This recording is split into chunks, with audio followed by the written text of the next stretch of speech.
라헬이 요셉을 낳았을 때에 야곱이 라반에게 이르되 나를 보내어 내 고향 나의 땅으로 가게 하시되 내가 외삼촌에게서 일하고 얻은 처자를 내게 주시어 나로 가게 하소서. 내가 외삼촌에게 한 일은 외삼촌이 아시나이다. 라반이 그에게 이르되 여호와께서 너로 말미암아 내게 복 주신 줄을 내가 깨달았노니 내가 나를 사랑스럽게 여기거든 그대로 있으라. 또 이르되 내 품삯을 정하라. 내가 그것을 주리라. 야곱이 그에게 이르되 내가 어떻게 외삼촌을 섬겼는지 어떻게 외삼촌의 가축을 쳤는지 외삼촌이 아시나이다. 내가 오기 전에는 외삼촌의 소유가 적더니 번성하여 때를 이루었으니 내 발이 이르는 곳마다 여호와께서 외삼촌에게 복을 주셨나이다. 그러나 나는 언제나 내 집을 세우리이까. 라반이 이르되 내가 무엇으로 내게 주랴.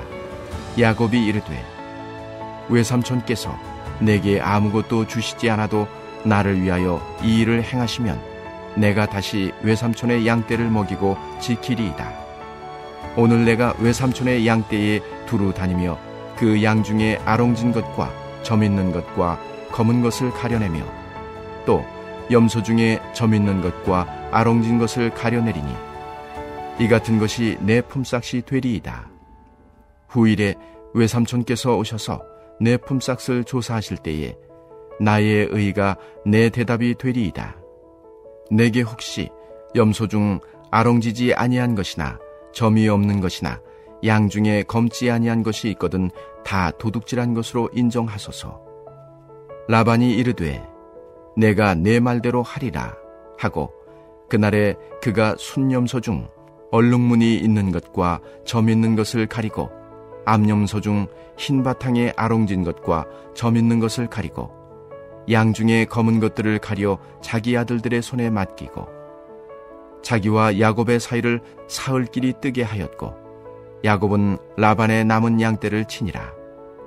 야곱이 버드나무와 살구나무와 신풍나무의 푸른 가지를 가져다가 그것들의 껍질을 벗겨 흰 무늬를 내고 그 껍질 벗긴 가지를 양떼가 와서 먹는 개천의 물 구유에 세워 양떼를 향하게 하매 그 떼가 물을 먹으러 올 때에 새끼를 베니 가지 앞에서 새끼를 뱀으로 얼룩얼룩한 것과 점이 있고 아롱진 것을 낳은지라. 야곱이 새끼 양을 구분하고 그 얼룩무늬와 검은빛 있는 것을 라반의 양과 서로 마주보게 하며 자기 양을 따로 두어 라반의 양과 섞이지 않게 하며 튼튼한 양이 새끼 뵐 때에는 야곱이 개천에다가 양떼의 눈앞에 그 가지를 두어 양이 그 가지 곁에서 새끼를 베게 하고 약한 양이면 그 가지를 두지 아니하니 그렇게 함으로 약한 것은 라반의 것이 되고 튼튼한 것은 야곱의 것이 된지라. 이에 그 사람이 매우 번창하여 양떼와 노비와 낙타와 나귀가 많았더라. 아멘. 할렐루야. 우리 사랑하는 여러분, 주님의 이름으로 사랑하고 축복합니다. 오늘 하루도 늘 주님과 동행하면서 주님의 은혜 아래서 기쁨과 은혜와 사랑을 받으며 가는 곳곳마다 아름다운 흔적을 남기는 저와 여러분들이 되시기를 주님의 이름으로 간절히 축원드립니다. 오늘 말씀은 야곱이 부자가 되는 장면이죠. 그는 바단 아람에 와서 14년 되기까지 자기 재산 한 푼도 모으지 못했습니다. 7년은 라헬을 위해서 일했고요. 또 7년은 외삼촌 라반에게 속아서 일할 수밖에 없었습니다. 그러다가 자기의 의무 기간 14년을 다 채우고 이제는 더 이상 이곳에 있어서는 안 되겠다. 그러다가 외삼촌에게 당하기만 하겠다는 생각이 되어서 그것을 떠나려고 했죠. 그러나 외삼촌이 간곡히 그를 붙잡는 바람에 이번에는 품삯을 정하고 6년을 그곳에서 더 일하게 되었는데 그 동안에 하나님이 그에게 축복하셔서 결국은 그가 큰 부자가 된 것입니다. 43절 무엇이라고 했습니까? 43절 말씀입니다. 이에 그 사람이 매우 번창하여 양떼와 노비와 나타와 나귀가 많았더라. 원어에서는요, 이 말이 좀 더 실감이 납니다. 여기 매우 번창하였다는 그 말의 원래 뜻은 심히 크게 터졌다라는 뜻입니다. 그러니 그가 얼마나 번창해졌는가 하면 크게 터진 만큼 풍부해졌다는 말이죠. 한때 우리나라 방송의 광고 카피 중에 전 국민에게 알려져 많은 사람들이 따라하도록 만든 유명한 멘트가 있습니다. 여러분 모두 부자 되세요. 아시겠죠, 여러분? 당대 유명한 여자 배우가 두 손을 입에 다 모으고 힘차게 외친 말입니다. 처음에는 좀 유치한 것 같았지만 실제 사람들의 마음을 잘 나타낸 광고라서 광고의 효과를 톡톡히 보았다는 말을 들었습니다. 사실 우리들 마음속에는 다 부자 되고 싶은 마음이 있죠. 그것은 믿는 사람이나 믿지 않는 사람이나 마찬가지인 것 같습니다. 그러나 문제는 그 방법에 있습니다.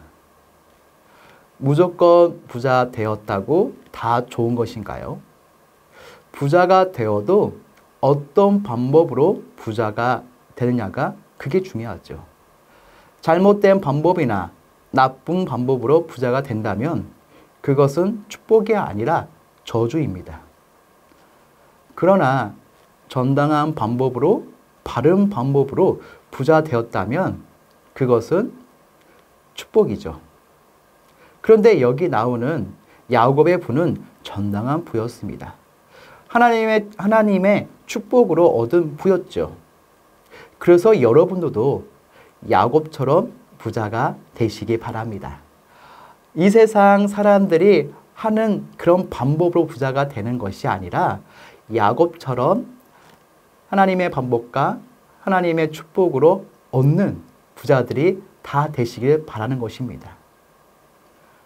그렇다면 여러분, 야곱은 어떻게 해서 부자가 되었을까요? 우리 같이 은혜를 나누고자 합니다.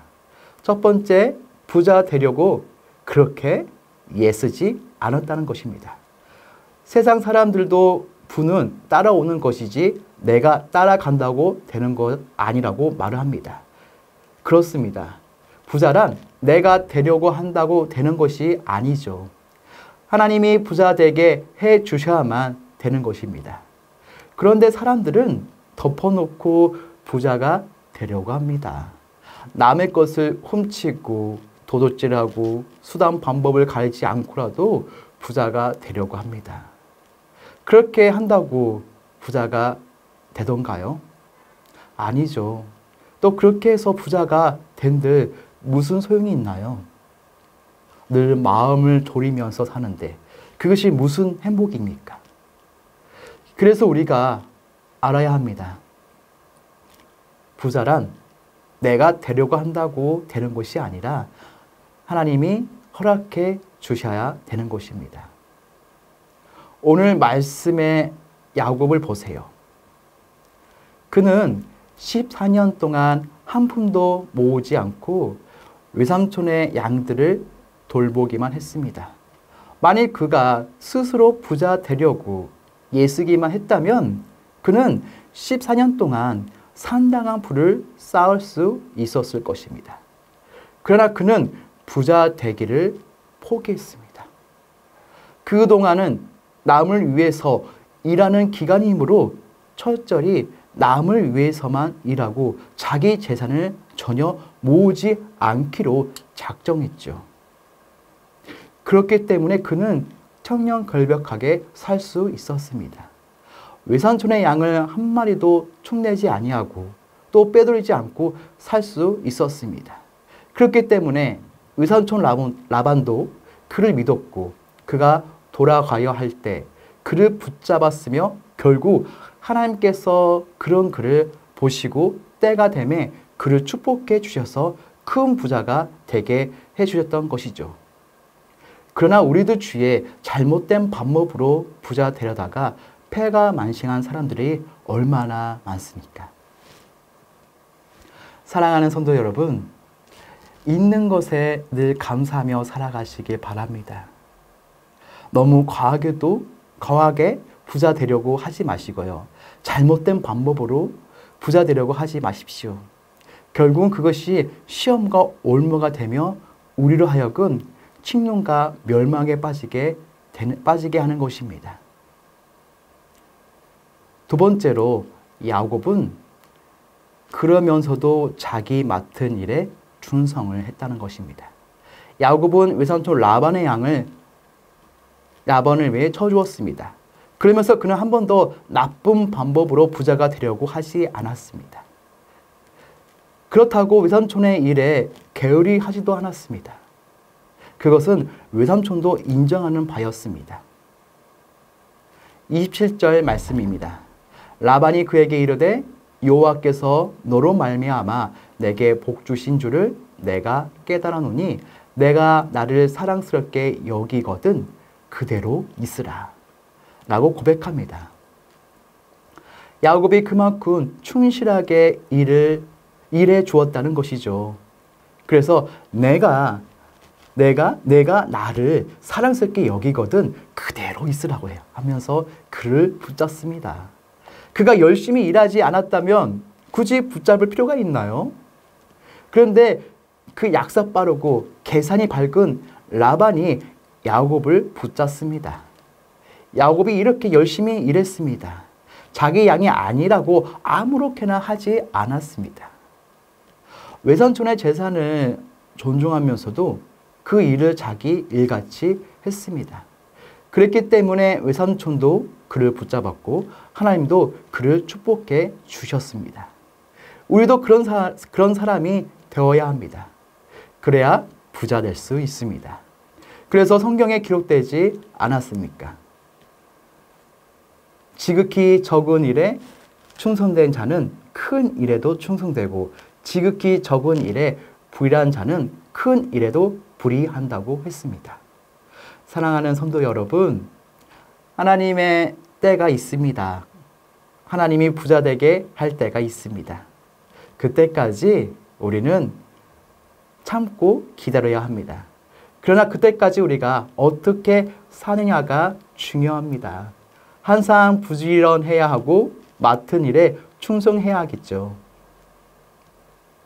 세 번째 야곱은요, 하나님을 의지했습니다.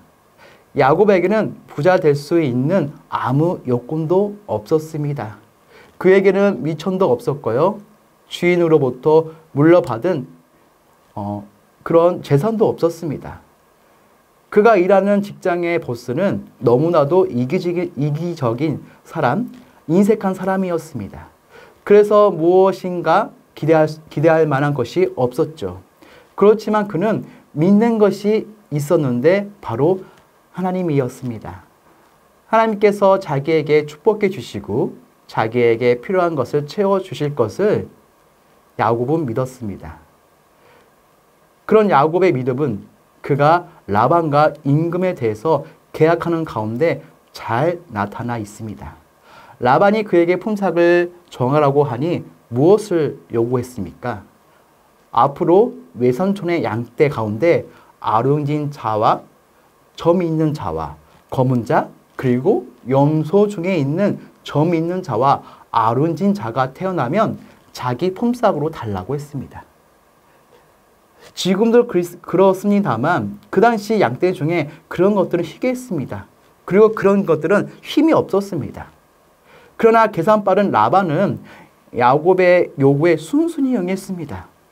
만약 야곱이 그것보다 더 유리한 것을 요구했으면 라반이 결코 들어주지 않았을 것입니다.